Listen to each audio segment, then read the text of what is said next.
Number 10. The 1904 Olympic Marathon. The 1904 Olympic Marathon probably had some of the most interesting competitors ever. It wasn't just one person who made this race bizarre, but a whole handful of people and strange circumstances. First off, the course was just absolutely covered in dust, and breathing it in caused a bunch of the runners to suffer severe internal injuries. So right off the bat, the race just totally sucked. The man who finished the race in first place got some bad cramps and decided he was just gonna hitch a ride in a car. Then he got out near the finish line and ran across. The guy who came in second place was given a mixture of different foods and chemicals, which were actually a poison used to kill rodents, but they were trying to use it as like a steroid to make him a better runner, and instead his crew ended up carrying him across the finish line. The guy who came fourth gambled all his money when he got to the United States and ended up having to wear full dress clothing to the race, using a knife to cut his pants into shorts. He then ate some apples during the race,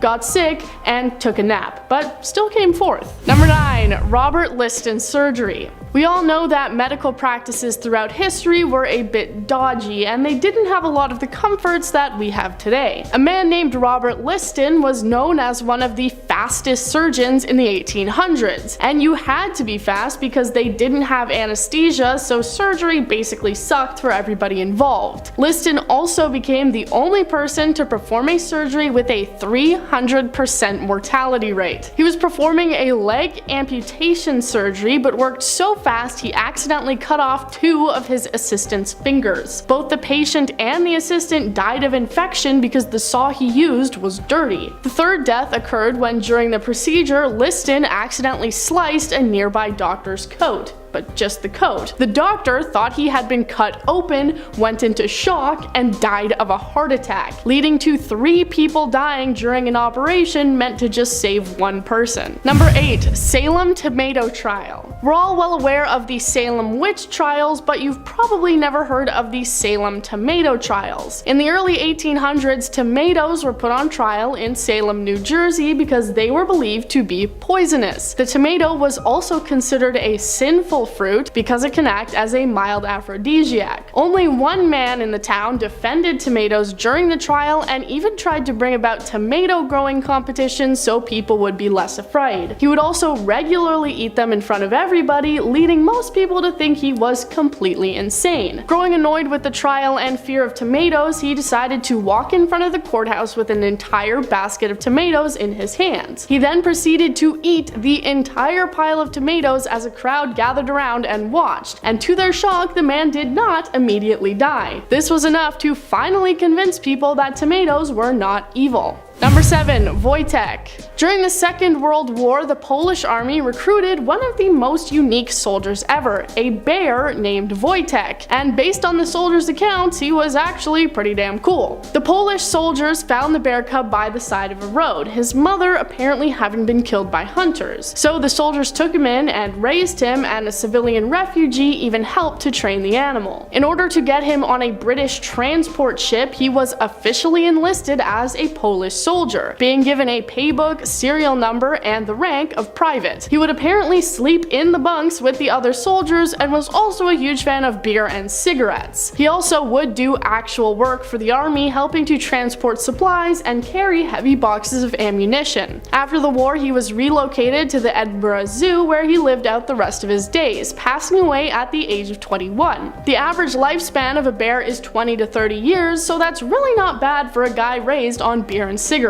Number 6. Nuclear war. Did you know that we were probably a lot closer to nuclear war than we thought? Back during the Cold War in the 80s, everyone was preparing for oncoming nuclear conflict, building bunkers and hiding resources in the case of having to regrow a barren landscape. This didn't happen, and it was later revealed that we were saved from this outcome by a single man. In 1983, a freak accident where sunlight reflected off high altitude clouds caused a Soviet satellite system system to indicate that there were 5 incoming missiles, which they of course assumed to be coming from the American military. A lieutenant colonel by the name of Stanislav reasoned that if the United States were actually starting a nuclear war, it would be a full attack and not just 5 missiles. So he called it a false alarm and, against his orders, refused to initiate their own nuclear launch out of retaliation. Number 5. New Atlantis. In 1964, Ernest Hemingway's younger brother named Lester sailed out to international waters near Jamaica and started his own country. Yeah, he sailed a barge made out of bamboo that was about 8 by 30 feet and declared it a micronation that was half independent and half part of the United States. So how did he manage to do that? He discovered an obscure law called the Guano Islands Act of 1856, which says that US citizens can claim ownership of unclaimed islands that had guano deposits, which, if you're not aware, is bird and bat. He claimed his new nation to be called New Atlantis and even wrote a new constitution for it, though this constitution was actually just the United States Constitution, with every mention of the United States being changed to New Atlantis. The plan was to use this as a publicity stunt to raise money and use the raft as a research facility. Unfortunately, New Atlantis was wrecked by a tropical storm just 2 years after it was constructed. Number 4. The War on Cats. Pope Gregory IX lived from 1145 to 1241 and became the Pope when he was already over 80 years old. He had a history as a lawyer and was known for putting a few different motions through during his time as head of the church. Unfortunately for cat lovers, Gregory was a bit of a red flag because he was apparently more of a dog person. He put forward the first ever church documents that condemned black cats as being instruments of Satan, effectively starting the war on cats and placing a target on the head of every black cat in the area. Shortly after Gregory's time, the Black Death came about thanks to diseased rats spreading the infection all over the place and leading to a lot of people living during that era having a pretty bad time. Some people blame the Black Death on Gregory's war on cats because they say, due to the reduced cat population, the rat population inflated, so they were just running around willy-nilly spreading disease. Number 3. The Siege of Weinsberg. Weinsberg is a town near the southwest part of Germany. The name of the castle that sits above the town roughly translates to Women's Faithfulness Castle. So why is that? In the year 1140, King Conrad III defeated the Duke of Welf and placed the town of Weinsberg under siege. The women negotiated a surrender that held the terms that they would be allowed to leave the town unharmed with whatever they could carry on their shoulders. Conrad probably thought that they were just gonna take their children, clothes, food, maybe a goat. What he didn't expect was for all the women of the town to take their husbands and other men upon their shoulders and carry them out of town. The king's people were like, yo dude, they can't do that, but the king was like, nah, that's actually kind of valid, and let it happen, saying a king should always stand by his word. Number 2. Astronomer's pet moose. A 16th century astronomer who discovered the supernova was known not only for that, but also for just being a bit of a bizarre guy. A few of his odd behaviors included losing his nose in a duel, keeping a jester/clairvoyant in his house, and having a pet moose. The pet moose was apparently just as bizarre as he was. The moose apparently lived in the castle with him and would walk alongside him like a loyal dog, and apparently also had an unquenchable thirst for Danish beer. Him and his pet became extremely popular, and they would often be invited to dinner parties together to show off the moose's tame behavior. Unfortunately, the moose's alcoholism got out of control at one of these dinner parties, and he had a bit too much to drink. He chugged beers with noblemen until he managed to stumble up a set of stairs in the castle before falling off and passing away. Number 1. The Latrine disaster of 1184. German noblemen during the Roman Empire would often meet to have discussions over land disputes and try to find some temporary peace. King Henry VI called for a meeting over a dispute which would take place in the Church of St. Peter in Erfurt. They all gathered in a room that was directly above the building's toilet pit. The weight of all the people on the floor. Add to that their heavy chain clothing caused the floor to collapse, and they all fell into the pit below. Between 60 and 100 of the people gathered there ended up passing away in the human waste, whether it be from drowning or being crushed by the floor. One of the deaths was Count Heinrich of Schwarzburg, who had previously joked he would perish in his own shit if he ever failed his title. In our number 10 spot, we have the mosquito experiment. This experiment is truly the most surprising one to me on this list. I cannot believe how many people don't know about this. Apparently in 1956 and 1957, the US Army conducted a series of experiments on Georgia, Florida, and Savannah, where millions of infected mosquitoes were released into the public in order to see if insects could spread yellow fever. The result? Well, they learned that indeed they can. Of course, at the expense of the American people's health, as many died, many developed fevers, respiratory problems, stillbirths, and so much more. Allegedly,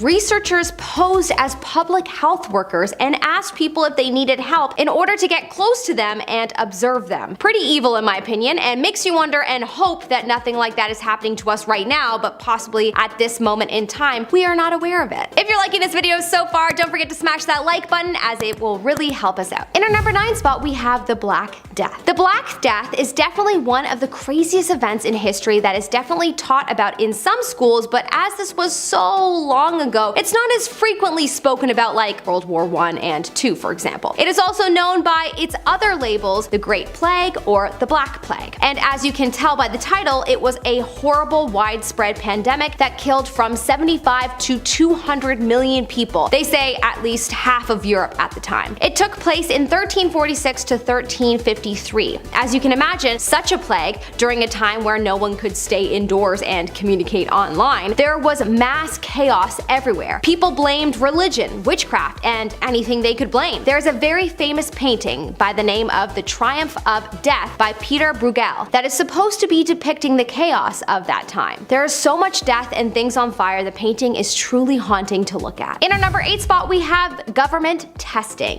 In 1954, the US government performed a series of nuclear tests in the Pacific Ocean called Castle Bravo, and the explosion occurred a little too close to the Marshall Islands, and it heavily impacted the people there. The Marshallese people had radiation poisoning, beta burns, and of course, as you can imagine, many developed cancer. After this event, the US created a new project called Project 4.1, where they examined and studied the after effects of the explosion on the Marshallese people, and many wondered, was the explosion perhaps on purpose so that the US could study the effects on these people? Now that would be a truly horrific thing if proven to be true, not that anyone would ever be able to find that out, but regardless, why don't more people know about this very serious event in history? I bet you the Marshallese people are still dealing with after effects. In our number 7 spot, we have the Nanking Massacre. The Nanking Massacre took place in 1937 to 1938, and even though it was only 1 year, a significant amount of damage was done. This was a time when the Japanese Imperial Army invaded Nanjing, China, and a series of killings and many other brutal forms of torture took place. It has been estimated that over 300,000 died, and the women were ordered to do unspeakable things to their offspring. It's quite horrific, so I cannot go into detail, otherwise YouTube will censor the video, but it's wild to me that not many know about this horrible event in history. In our number 6 spot, we have the Great Leap Forward. In Canada, we are taught a little bit about world history and then our own Canadian history, but I was never taught about this catastrophe, so I thought I would include it in this list. If you were taught this, then that's good, because this is definitely an event that everyone needs to know about. Between 1958 to 1962, a policy was put in place implemented by Mao Zedong, who was the chairman of the Communist Party in China, and this policy led to the death of up to 45 million people. How was this policy even implemented? Well, under the disguise of distributing the wealth and making everyone equal as a sort of utopian paradise, so that their country could surpass their competitors. But this quickly turned into people not being given food, which led to a projected 25 million dying of starvation, and when incentives to work were removed, violence was used to motivate people. Oh, and did I mention that food was only given to those that followed the party's every order? Pretty horrific and crazy to think that my mom and dad were alive when this happened. It was not that long ago. In our number 5 spot, we have the Taiping Rebellion. The Taiping Rebellion, also known as the Taiping Civil War in 1850, was a massive civil war that took place in China. The French, British, and American mercenaries were all involved. The country had suffered some major disasters, natural and economic, before the rebellion began, so as you can imagine, they were quite vulnerable. Also, apparently the Europeans brought an opium addiction to China. At the time, the Qing dynasty ruled China, and during this period, in comes a man named Hong Zhuang, who claimed to be the younger brother of Jesus Christ. This war lasted till August of 1871. It is known as one of the bloodiest civil wars in history, killing 20 million people. In our number 4 spot, we have 2 heads. This is one of the most evil things on this list, and for anyone that likes dogs, this one may break your heart. This was a Russian scientist in the 50s by the name of Vladimir Demikov, and he ended up being the founder of human organ transplants, which arguably is one of the greatest discoveries in the last 100 years. The amount of lives this discovery has saved is probably unfathomable. So to think that before this discovery, the same doctor was performing head transplants on dogs for fun for 5 years, it's just so hard to believe. In our number 3 spot, we have amusement park deaths. A lot of people don't realize this, but many amusement parks around the world have had tragedies. Ironically, because these are places you would hope to go to feel joy, not sadness. Lake Shawnee Amusement Park is one example of a park that experienced one too many tragedies. The park was located in West Virginia from 1926 to 1966, and it had quite a few deaths on its hands while it was active. People believe that the land was cursed though, because before the park opened in 1783, many young European settlers were killed on the grounds by the natives in that area because the grounds were already a sacred burial area for them before the new settlers took over the land. People believe that all of the bloodshed left a mark on the energy of the area, and that is why the park never had a chance. In our number 2 spot, we have the Soviet deaths. Here we have yet another event where the government has put policies into place under the cause of making the country more economically and socially competitive, but yet the people suffer tremendously because of it. From 1917 to 1953, under the Soviet Union, approximately 49 million Russians died from a combination of revolution, starvation, and the forced resettlement, similar to the Great Leap Forward policy. Apparently, this initiative was due to one man, Joseph Stalin. It has been said that this desire to build a new and better country at any cost and to keep his power is the direct reason for all of these deaths. In our number 1 spot, we have the Mongolian conquests. This is something people certainly know a little bit about, but perhaps not the extent of it. Certainly those of us in North America are not taught much, but that's probably because it didn't take place here and there's just so much history to learn. The Mongol Empire was one of the largest in the world, covering 16% of the earth at one point. It was run by Genghis Khan, a man who is said to have more blood on his hands than anyone in history. Approximately 60 million died under his ruling, and also many women were severely harmed during this time by the men, and it is said that Genghis Khan alone may have reproduced a ton of children, as people say that he had about 500 secondary wives. Yikes. Kicking off the list at number 10, blindfolded gladiators. Remember that last scene in the movie Dodgeball when Vince Vaughn has to blindfold himself and then he still somehow wins? What a moment in time. No dry eyes in the theater at all. Amazing. But what if I told you gladiators would also pull the same trick off? Yeah, in order to get crowds to return to these massive events back in the day, they would need to change the formula up from time to time. They would have cheap beer nights at the Coliseum, which helped, but a new idea that worked was referred to as andabata. And that's when gladiators wore blindfolds during combat. How insane does that sound? Are you kidding me? I'd go and watch, probably, I don't know. They would also leave the armor inside. They would mostly battle in just sandals and cloth. Yeah, and you thought Marco Polo made you anxious? Try again. They would save these events for criminals, I guess, but like, come on, stealing bread and then fighting a tiger? The Coliseum was a little unfair, gotta admit. Number 9, Elmer McCurdy. This one is insane, I had to throw it in here. Elmer McCurdy, back in 1911, so a bit more recent than the Coliseum days, he decided to be a rootin' tootin' criminal, and he attempted to rob a train. Unbeknownst to him, that train was not full of gold, but rather it was full of passengers. So he collected a whopping $46 instead. Instead of a gold heist, he got $46, which back in the day was still not bad, I'm not gonna lie. Things were going fine until he was shot by a lawman. Now this is when things start to get really insane. Elmer's body was embalmed and then sold by the Undertaker to this traveling carnival. His body was an exhibit almost, and for the next 60 years, his body was passed around as a prop. It was sold between haunted houses, wax museums, that kind of stuff. Check out this guy who tried to do this and blah blah blah. Such as I'm doing now, but I would have his body here? I don't know, people are weird. Eventually the guy's body, like his real body, don't forget, ended up in California at an amusement park funhouse at Long Beach. Come 1976, there's a crew there filming the movie The $6 Million Man, and that's when Elmer's finger broke off, revealing that it was an actual mummy and not a prop on the set. They went to film The $6 Million Man and ended up finding the $46 man in real life. That is so gross. Imagine that. Some guy with a boom mic's like, Number 8. Fake France. Towards the end of World War I, Paris was tired of seeing, things that they love get blown to smithereens, more than fair. So they figured, let's try and fool the Germans flying overhead. Let's just build a fake Paris. Yeah, a fake Paris. Let's psych them out. They created a decoy, a very large decoy. This life-size stunt double was posted up only a few miles west of the actual city in order to protect it. And it worked. This tiny town called Maisons-Laffitte, now of course it's looking a lot more full. Now it's like a rich town, not fake buildings, but actual real buildings where rich people live. That's fun. There were 3 different zones set up just in case anything were to drop around the real Paris. Zone A was northeast of the city, had fake train stations and mimicked a suburban region of St. Denis, but it had a big fake Gare du Nord train station. That was the whole pull over there. Zone B, northwest of the city, that was Maisons-Laffitte, the main fake Paris city I just talked about. And Zone C was the industrial area. So basically it was just east of the city and they had a massive factory built with literally nothing inside of it. Just a big shell. This sounds a lot like Home Alone, just on a larger scale when you think about it. But with these missions only happening overnight back then, creating a light show with some big props wasn't a bad idea. Lights were carefully spaced out on the ground so it looked like a breathing city from above.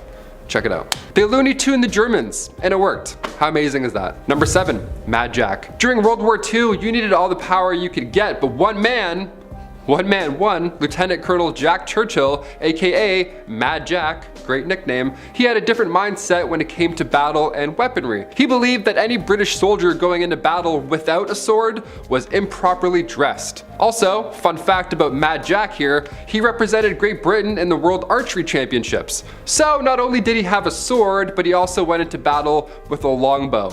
Yeah, like an Avenger. History has acknowledged Mad Jack as the last man to officially taken out an enemy in combat by using a longbow, which is pretty cool. But here's the most intimidating part about him. Before combat, Mad Jack would play the bagpipes, right before drawing his sword and then running at you in battle. Can you imagine? That's some Game of Thrones stuff. A dude ripping the bagpipes, dropping it, and then sprinting at you full on with a sword and a longbow? Good game. I would just fold. I'd throw my on the ground. I'd be like, nope, you win. Take it. Take all the land. Number 6, Ball the Burning Men. If you're gonna party like it's 1999, at least do so safely, Back in 1393 in Paris, these knights would put on these fun party performances for the king. They would dress up and pretend that they were wild beasts. They would soak their armor with shrubbery and dry grass and hay. They would stuff it, anything to make them look like, I don't know, a hairy beast almost. Which first of all, great bit. Pretty itchy, honestly, great commitment. The party was going well and they planned for these wacky performances, so they had to ban candles and torches from this room. The king's brother, he was drunk, maybe he was, at a festival of drunkenness prior, I don't know. He walked in with a torch and all hell broke loose. He got too close to one of these knights, one of these stuffed knights, and well, he caught on fire and yeah, you could probably figure out the rest. It was bad news. Number 5, coffee ban. This is the worst of the worst right here, halfway, let's do it. Murad IV, Sultan of the Ottoman Empire. This guy banned coffee. Yeah, what an absolute monster. He was born in 1612 and for the most part his mother was ruling through him because, he was so young and all. But when he got a little older, he put forth these laws just because he could. And he made these laws punishable by death, so he wasn't playing around. Yeah, this guy banned coffee, tobacco, and alcohol. What a party pooper. He would take this so seriously as well, he would actually disguise himself as a civilian at nighttime and then wander around the streets aimlessly in hopes that he would catch one of these dark roast renegades. If you were caught outside having a quick smoke break, you weren't arrested, you weren't charged or anything like that, but rather Murad IV himself would just take off your head right there in the streets. No trial, no jury, just straight to execution. How horrible is that? No coffee? Could you imagine getting your head because you had a coffee? Get out of here. Number 4, royal curse. The remains of Polish queens and kings were discovered back in April 1931 in a crypt in Vilnius. Polish researchers didn't even know what they were in for. A storm had flooded a cathedral in Vilnius and they threw down sandbags to preserve the area. God forbid it flooded, obviously. But on the night of April 25th, they had followed the water into this lost chamber that held the remains of Polish kings and queens. No one has found them at any point before. These remains were still buried with the crown. It was like a whole scene untouched. It was from the 15th century. What a fun find, right? Sadly, the flood ended up ruining all of these remains, and this is when things start to get a little mysterious. All those involved in these findings began to die in unusual circumstances afterwards. One professor had died after falling down a lift shaft in his apartment. Another guy died before him as well due to undisclosed medical issues, but apparently it was sketchy or not supposed to happen. Another professor, years later, who worked in the crypt as well, became paralyzed randomly at 62. A sculptor, also involved, died when untying his shoelace, so a freak accident. And another professor died in 1936 shortly after visiting the crypt again. I hope this isn't an ancient curse because these guys were legitimately trying to preserve history and avoid the crypt flooding. We need a Ouija board to clear this whole situation up. We need one guy to be like, hey,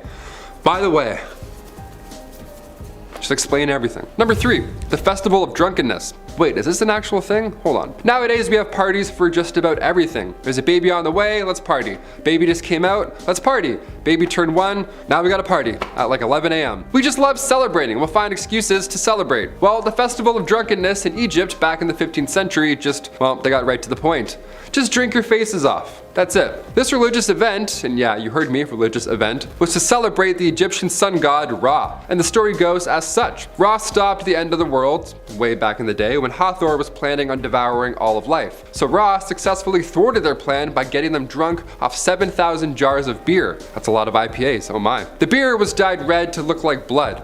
Hashtag pranked ya. So now the god was so drunk that it couldn't, devour everybody. So ancient Egyptians would honor this, again, religious event by getting absolutely plastered. If you didn't pass out, that was considered offensive, like not burping after a meal. Also, drink responsibly. Number 2, Caesar and Caligula. Running the clock back to 12 CE, Gaius Caesar, aka Caligula, aka the Roman emperor at the time, apparently he was close with his horse. I had 2 dogs growing up, I would ride or die for those little piggies, okay? I get it, I'm an animal lover myself. And if I had the money, yeah, I would probably make them a house, just for them to run around with and all that jazz. Well, he gave his horse a marble stall, and it got to the point where they were so close, Caligula was about to appoint the horse to high office of council, but he was taken out.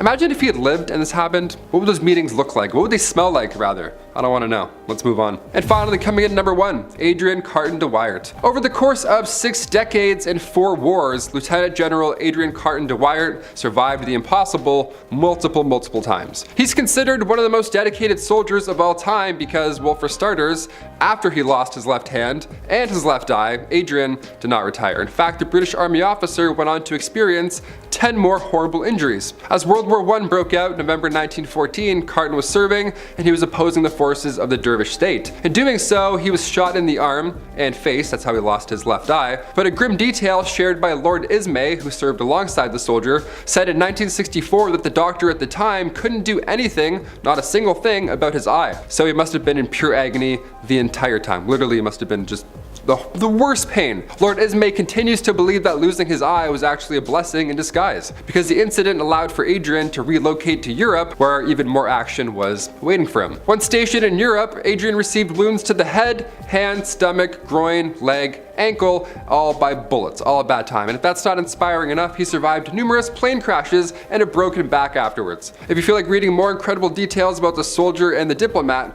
there's a book on his whole life. And yeah, it's more interesting than I just made it sound.